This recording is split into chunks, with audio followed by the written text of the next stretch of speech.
Thank you very much, Roland, for inviting me to the presentation of this manifesto, because after many months of hard work, it's great to see the compilation of the different discussions we have had to set this robust single market for innovation in Europe.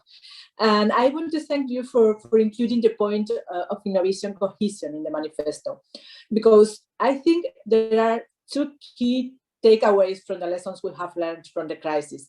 The first one is the important role that R&D has in building modern and resilient economies. And that's why I would like to use this forum once again to voice out that reaching the 3% expenditure of the GDP for innovation in all member states is no more important than ever. And that the current 2.90% in the EU is unfortunately still far away from other innovative economies like South Korea, and that we cannot afford to lose this chance. But not only there are big disparities between the EU and other economies, the reality is that also within the EU, there are very big territorial imbalances regarding innovation performance. And this is ever more noticeable if we look at the difference between urban and rural areas. So as stated in the manifesto, this divide between lower and higher performing regions not only reduce the EU's overall R&D potential, but also poses a serious threat to economic growth, cohesion, and global competitiveness. And this takes me to the second point. We cannot leave anyone behind. And for the first time, the EU and all its member states have understood the importance of working together towards a joint recovery. As you mentioned, and Victor mentioned before, the next generation EU package has the potential of being the driver of change for the future generation.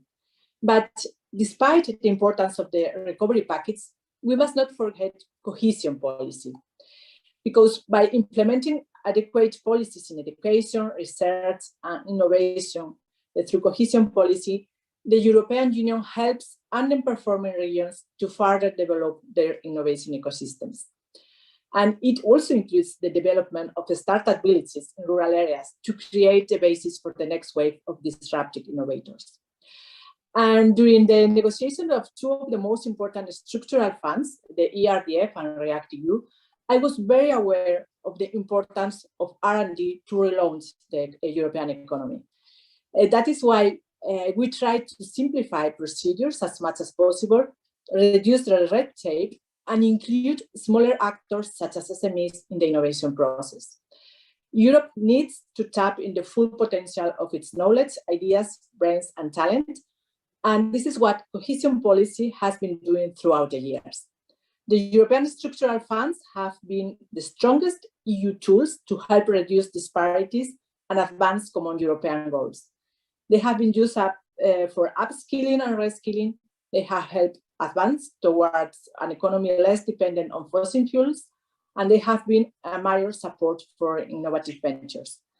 So I want to thank you for including this point in the manifesto, because I truly believe that cohesion policy is fundamental to ensure that the EU advances toward an innovative economy that does not leave anyone behind. As a member of the REGI committee, I would like to contribute to this goal. The journey, as you mentioned, starts today for this European innovation area. And a big thank to you, to K4I, for the great work. Thank you very much.